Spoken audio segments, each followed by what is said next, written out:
to just start off with a couple thank yous. Obviously, I'd like to thank President Al Goldfarb, President-elect Jack Thomas, Vice President Gary Johnson, and Athletic Director Tim Van Alstine for this amazing opportunity to lead Western Illinois University women's basketball into a new era, an era filled with hope, energy, and enthusiasm. I would also like to thank the search committee and everyone involved in the interview process. When I came to interview, I was really looking for what made Western Illinois special. And I think it was best summed up by Dr. Tom Cody when he said WIU is a people-rich community. I saw that right away, from the coaches to the support staff to the administration, and especially members of the Macomb community. This is a place that genuinely wants what's best for each other. I was also impressed and excited to learn about the academic achievements of the athletic department. This is a department that raises the bar above simply being eligible and expects focus on academic excellence. This is a university that cares about students' personal growth and is committed to serving the Macomb community. I'm dedicated to continuing this focus. I think I would be remiss if I didn't mention my appreciation and gratitude to the Quincy University community. The administration, fellow coaches, fans, and players have supported me in my successes and shown understanding in my failures. They allowed me to grow as a coach and a person and will always have a very special place in my heart. A lot of people have asked me the obvious question, can you win there? It's a question I've asked myself. The answer is without a doubt, yes. This program has a winning history. This program has people at the university and in the community that are supportive. This program has the resources necessary to win Summit League championships. So the next question becomes, how do we get there? I think we do it by focusing on the process, by outworking other teams, by recruiting quality student athletes and developing them, and by providing these players with a positive environment where they can grow, build confidence, and enjoy playing the game of basketball. And I'm ready to start working towards those goals. Thank you, and I want to go ahead and open it up to any questions.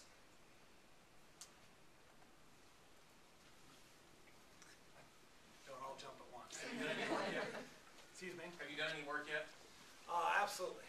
You know, I'm someone who wants to hit the ground running, and I think I've been annoying Dr. Van Alstine a little bit. I kind of want to solve the world's problem in 1 or 2 days, so it's going to take a little bit of patience, but you know, mostly just behind the scenes type of things, making calls to my contacts, and a lot of just thinking. I like to take time and thought to think how we're going to get from where we are to where we want to go. Have you met with the team yet? Have you talked to any of the players? What are some of your reactions so far that you got? I just was able to meet with the team in the interview process. I think I'm scheduled to meet with them later in the day. I came home from the interview, and that was one of the things I was most excited about. You know, I know there's been some really good times in this program. There's been some tough times, and I was curious to see if the players were ready to kind of pack it in and you know, finish their schooling and get on their way. And I didn't get that feeling at all. I was incredibly excited. I see a lot of them here today, but interviewing, I can tell that we're all going to have the attitude that we're in this thing together, and maybe have a little bit of a us against the world mentality, and do what we can to get the program, the momentum of the program, going in the right direction. Have you thought about your staff yet? Anybody? I have thought about it a lot. You know, no particular names, but I want people that complement my style of coaching. You know, people that are positive and energetic, and are going to be willing to grind it out. I also want people that supplement my shortcomings. So, you know, I'm going to need some Division I expertise and recruiting ability, but that'll be something that I'll work really, really hard on the next couple of weeks. In terms of recruiting, I mean, the signing date is last Wednesday. Now you get the whole period. You feel a little behind at this point? And what do you think you need to do to catch up? The time frame's never ideal when you take a new job. I think you know, there's still a lot of good players out there. There's still some scholarships available.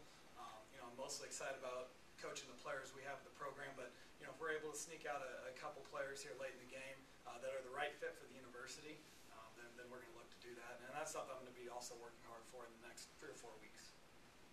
Judy, how many scholarships do you have to pay your bill right now? Several, you know, enough that, you know, if there's some players out there that we can still bring them in. So we have to sit down and work the numbers.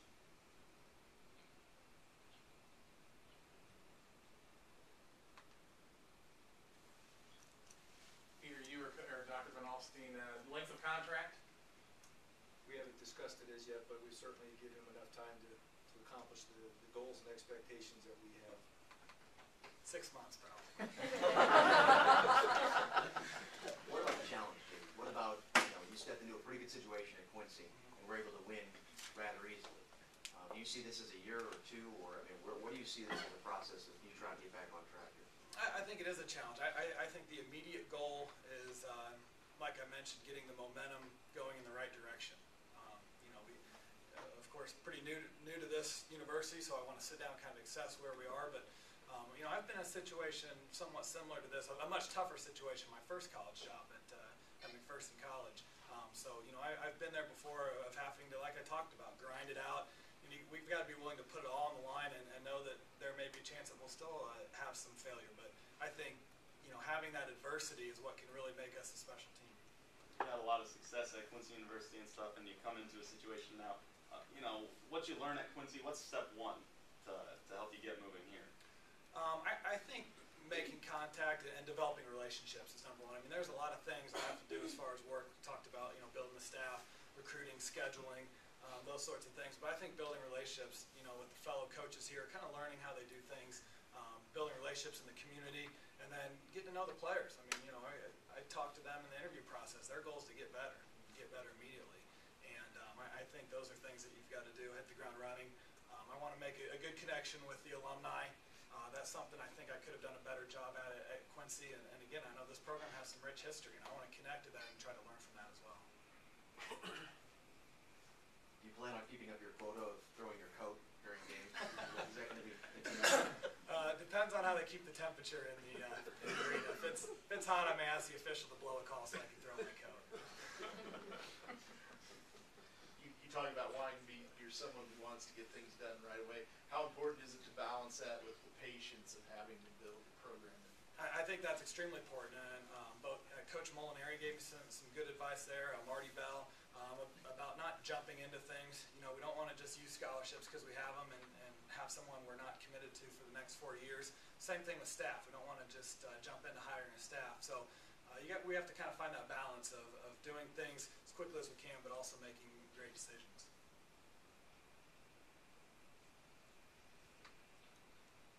Dr. Van Alstein said there were 73 applications or so. Why, as far as internationally, why do you think he chose you for this spot instead of anybody else?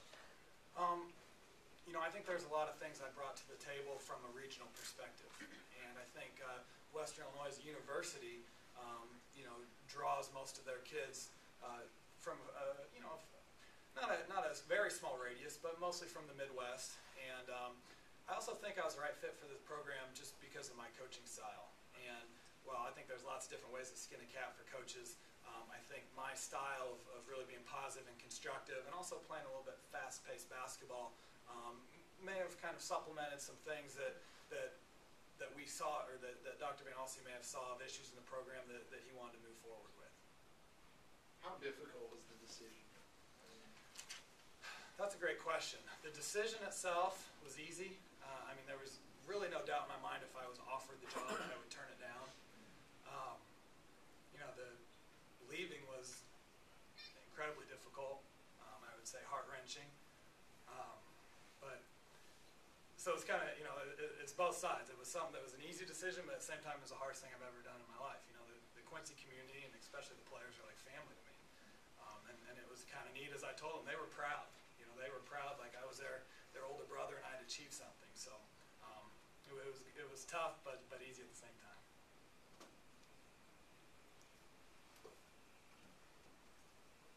Anything else? Any other questions for Coach or for Dr. Van Alstein? Thank you. Thanks a lot for coming.